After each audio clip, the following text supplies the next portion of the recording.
Hello everybody and welcome back to the Kilowatt Challenge, and in today's episode I'm going to show you how to install one of these step by step into one of these, and along the way there'll be some of these, there'll be one of these, What about that then? and there might be a little bit of this. But before all that, come and have a look at this. So I've come up with a new thing and I want to share it with you. For those of you who didn't see my last video, I talked about the changes to my circumstances regarding a realization concerning the amount of power that we need at any one time. This whole house runs on electricity, and we have an electric car which we have to charge all the time. The water heater, the electric hobs, everything. Had a little bit of a bad epiphany, if you like, and realised that the hybrid inverter which I was going to buy, which is typically about £3,000, wasn't going to do the job. Being three-phase here, we can't really sort of buy the cheaper stuff. It's more industrial grade.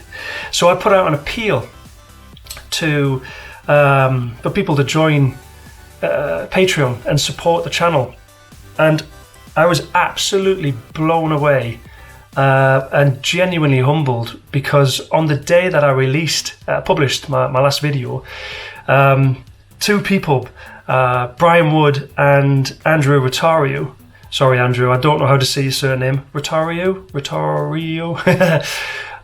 immediately joined Patreon and have started pledging towards the cost of the project.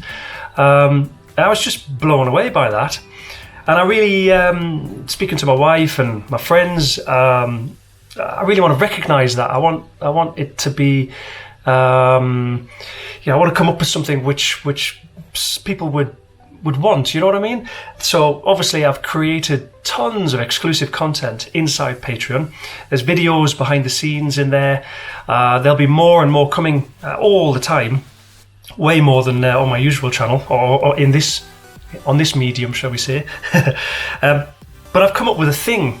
I would like to honour Brian and Andrew and anybody who supports the channel on Patreon by writing their name on what will become the much heralded Silver Cell, the Kilowatt Challenge Silver Cell.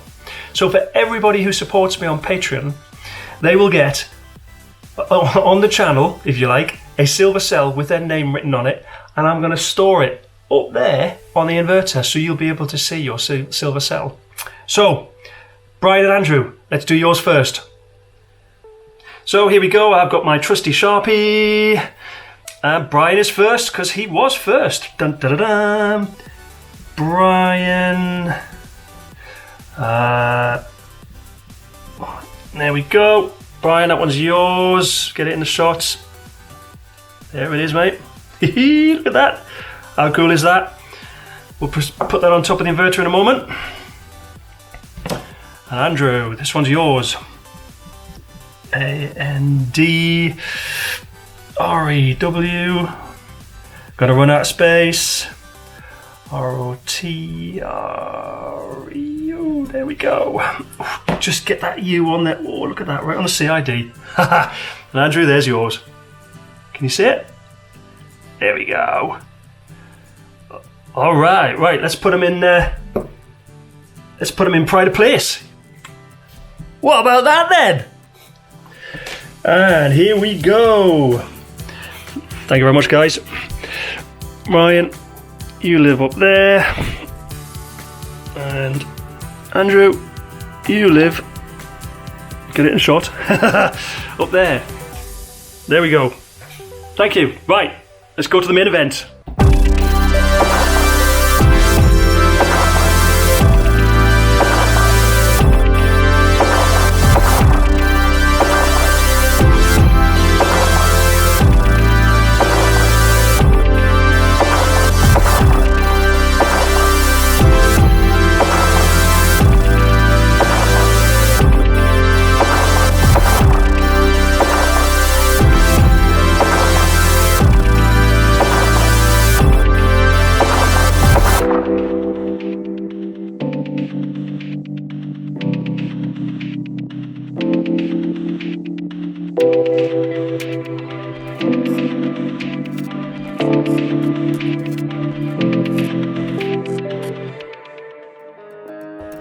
Look at that! Isn't that brilliant? Isn't that awesome? You can have your name there as well. Join Patreon, link below.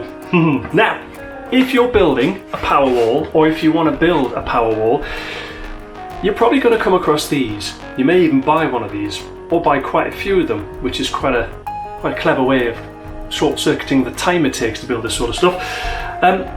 These are battery charger stroke dischargers. Battery charger, we all know what one of those is. Why do we need a battery discharger? Well, this will actually measure the capacity of a cell.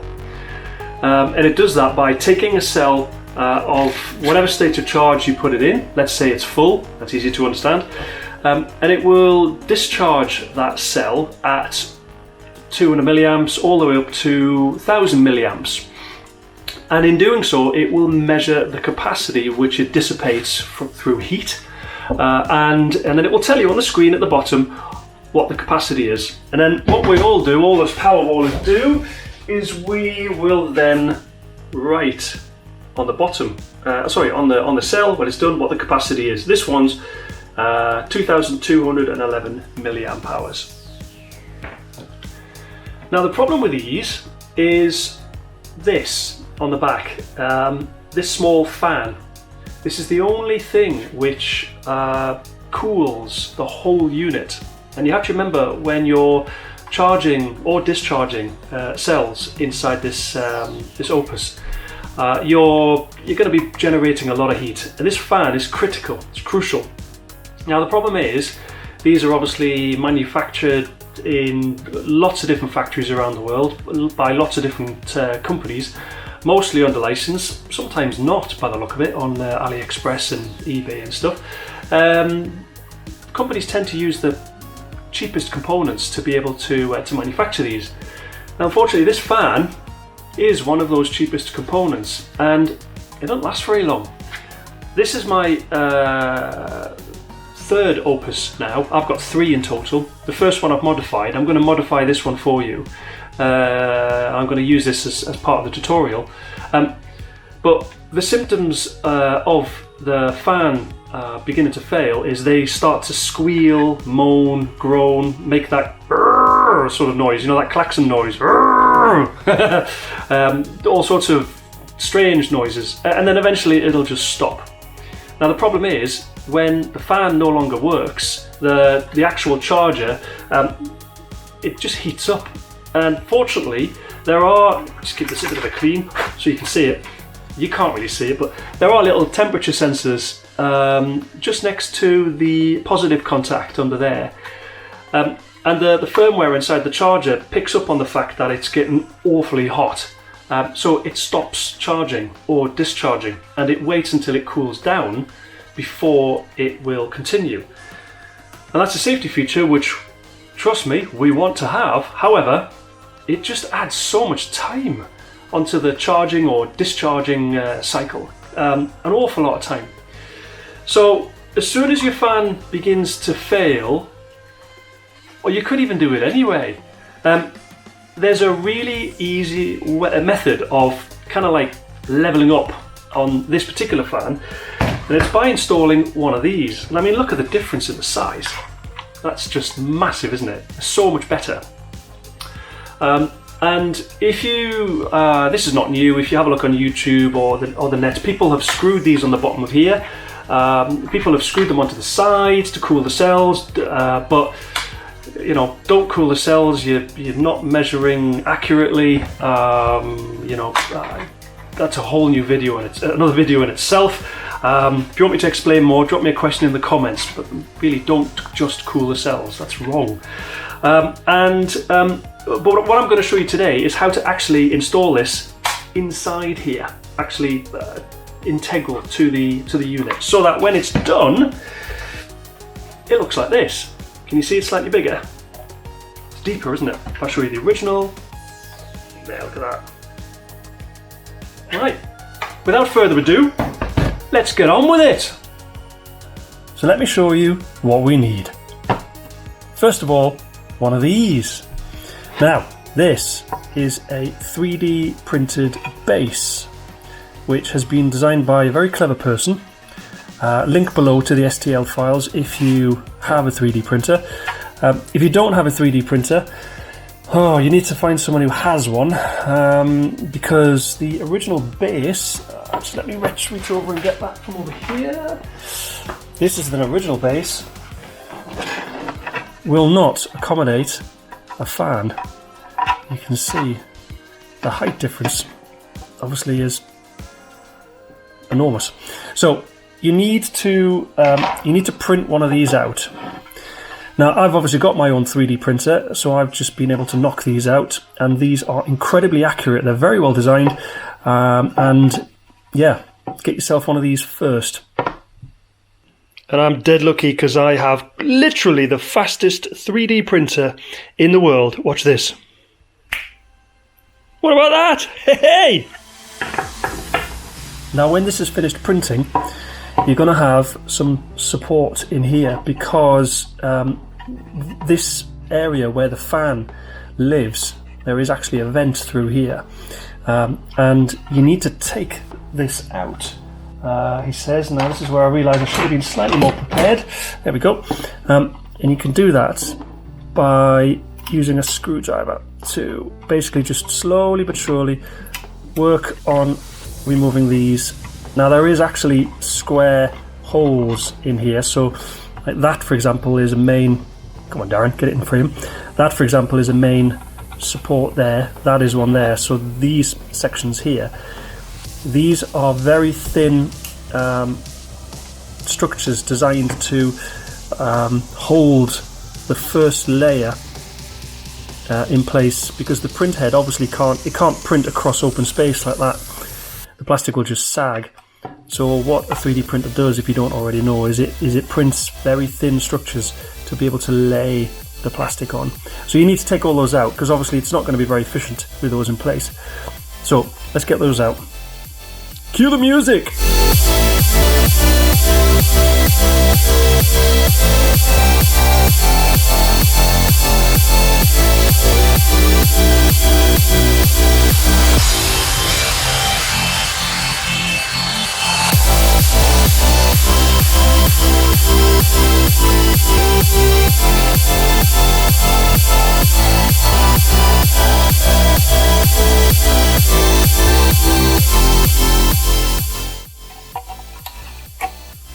Yes, and there we are.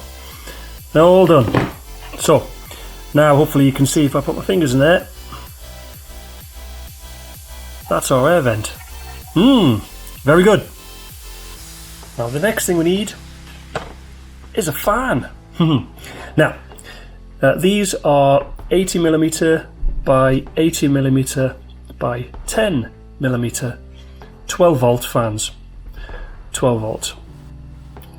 There's a big debate on whether or not they should be 5 or 12 volts. I went with 12 volts, knowing fine well that with such a big fan, if it is running slightly slow because the 5 volts is not enough to drive it, then it's not going to cause any problems. Plus, it's going to last longer as well. So I would recommend 12 volts. If you've installed a 5 volt, or you know any reason why this is totally wrong and is going to burn your house down, please do leave a comment. We all like them. Now, the connector on the back of the printed circuit board inevitably is going to look slightly different to this, so you may need to cut this off and replace the plug with the one that's already in there. If you do, you're going to need a soldering iron like this. You're probably going to need some heat shrink or just a piece of tape, etc. But I'm quite lucky because these ones that I've bought that have arrived, although the connector is slightly larger, with a slight little mod which I'll show you in a second, I can actually install these straight onto the board. No soldering required whatsoever. So there we have it, 12 volt fan. And the last thing you need is the Opus itself. Now we're going to take the bottom off, as you've already seen. Where is that? There we go. That's the bit we're going to take off, and we're going to save the LRF, the little rubber feet, because it's actually quite nice to have the little rubber feet stuck onto the bottom. You're going to need a glue gun for that, if you want to do it. But that's optional. It's entirely up to you. So, right, without further ado, here we go. So you're going to need a small Phillips screwdriver, and there are 4 screws. 1, 2, oh dear me, 1, 2, 3, 4, and you're just going to simply crack those open.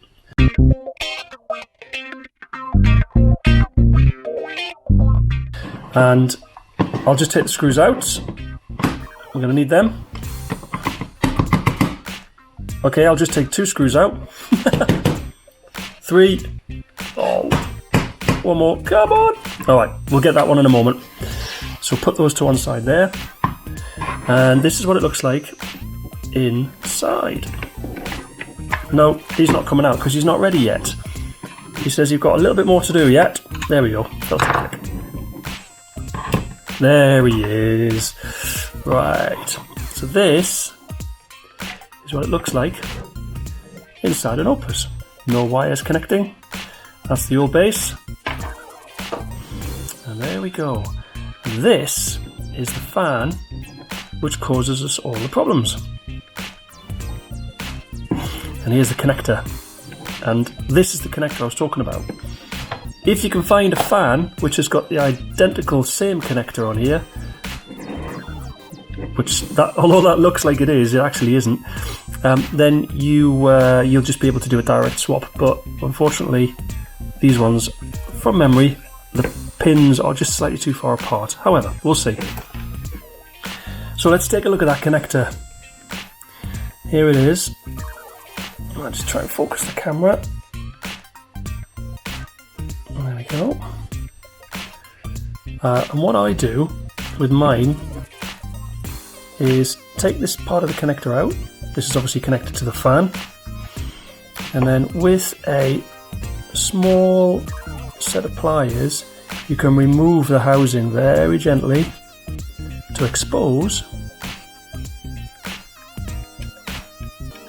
Come on. There we go. To expose the pins, which, you see them? Expose the pins that the connector plugs onto. Why do we do that? Well, for our new fan, which is here, this plug is quite a lot larger than that one, as you can see. However, the distance, the gap between the holes is not too much. So if we look at the polarity, red, red, black, black, I can actually, just with a bit of pushing, it just fits straight on. And if we flip that over, we get the power cable just to test everything's tickety-boo. There we go. You can see it turning. Just a little boot up sequence there. And it'll stop. Perfect. So that electrically is working fine. Now, I'll just take this off for a second. What I've done with my other Opuses is I haven't taken this out because on the new base you can see well, there, that's how it goes. It's not replaced. There's been nothing printed out to replace a void if you were to take the fan out. So I leave the fan in place, and just to be absolutely, well, safe with everything, I tuck the cable in there. So it's just out the way. I'll leave it just exposed slightly so I can still pull it out if I do need it. So if you need to replace that connector on the fan that you buy, all you got to do is snip this off and then solder this part of the connector onto the end of the wire that you've cut off, and then you'll be able to use this socket as normal. And just for the record as well, the polarity of this particular connector is clearly marked. There is a plus on the right hand side. I don't think the camera will focus on that, but we'll have a look. Okay, what's next? So just whilst I remember, just going to put this back on here and then we'll have a look at the base. There we go. Cool. So I'm going to leave that connected like that just for now. So let's have a look at the base. So we've cleaned out all of our little bits of plastic, and this is all clear because we don't want any plastic parts flying around inside this fan. Now what I did is I mounted the fan with the label up so that it's pulling air from the outside through these vents up through the fan and then cooling the underside of the circuit board like that. That's how I've got this set up. And in order to do that, you can see the fan obviously has a home in there. It fits absolutely perfectly like that. And we just need to get a couple of screws, which I've got some random screws here and a big screwdriver. This is totally live. No practice run or anything, so if something splits, breaks or falls off, then I'll share it with you, I promise. Now I'm only going to use 2 screws because I really can't see the benefit of having 4 screws. It's not like it's going to fly off. It's not like a helicopter and it's going to try and shake itself to pieces. Let's just screw that one in there as well, and then we should be pretty much there. Yeah, that feels good. There we go.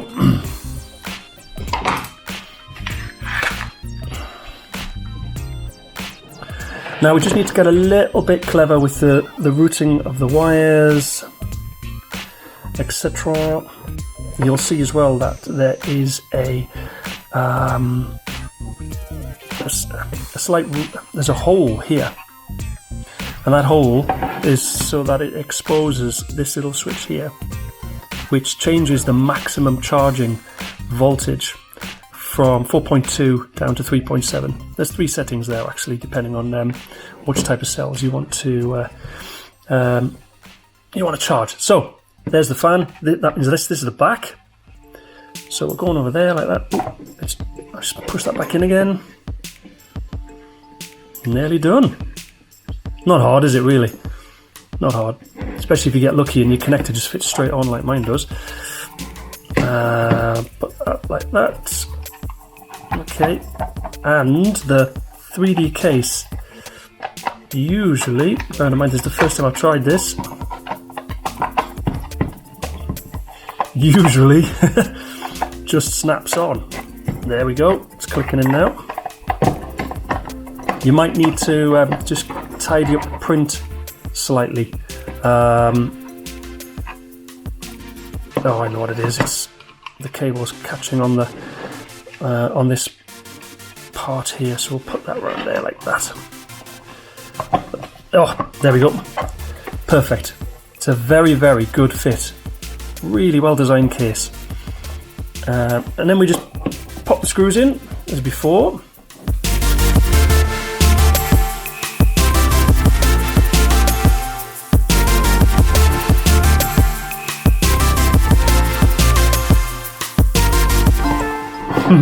There's always one, isn't there? Come on. That doesn't want to bite. I've already done that one. Is it this one? Oh, what a plonker. Such a noob. What an amateur. Honestly, if I was even slightly professional, I'd practice all this first, but no. Hey, that's not how we do it on the Kilowatt Challenge. Alright then. The big reveal. Watch the blue smoke. Nope, it works perfectly. And I can hear the fan and feel it as well. Look at that. Now, that is going to run a lot better now, and it's going to keep the PCB an awful lot cooler. So it's not going to have a thermal cutout quite so often. Obviously on a hot day and you've been using it a lot, it is going to cut out a little bit, but it works much, much better. And if your fan has failed, you've resurrected an Opus. For the sake of a few dollars for a fan and a couple of hours printout, or if you've got the world's fastest 3D printer like I have, then it won't be a couple of hours. So there we have it, done, modded. Oh no, it isn't. The little rubber feet, let's do them as well. So don't chuck the base away. As I said earlier on the bottom here you've got your little rubber feet. Dead handy to have those, because the bottom of this case is, as you can see, it's shiny. So when you're putting cells in like this, it's much better to have the little rubber feet. And without further ado, let's see if we can get these out. This is a bit of a fiddle. Cue the music.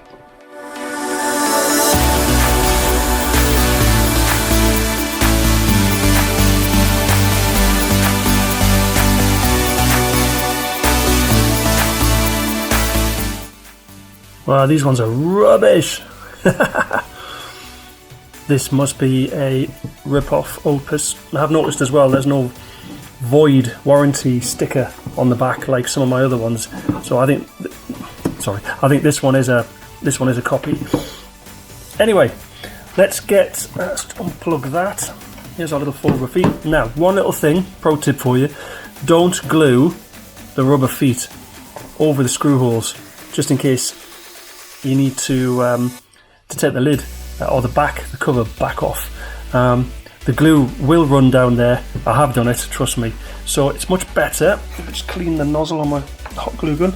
It's much better if you install them next to the holes instead, like that. One. Should clean the glue off my fingers. Another one here.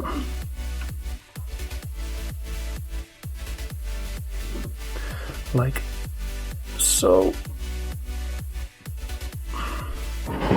Don't have to do this, entirely optional, but it does just give you a lot more stability on your workbench when you're working with your batteries. On there. And if you haven't got one of these glue guns, go out and buy one. Or if I remember, I'll put a link in the description to one on Amazon, so I can earn 0.00000% of nothing on my affiliate link. They're really handy. Then the glue is very, very, very, very strong. There we go. Now, that is it this time. And there we have a modified Opus BT-C3100 thermal fan modification done. So there we go. I hope you enjoyed that. Hope you found it useful. Hope you found it entertaining. That is how you modify one of those.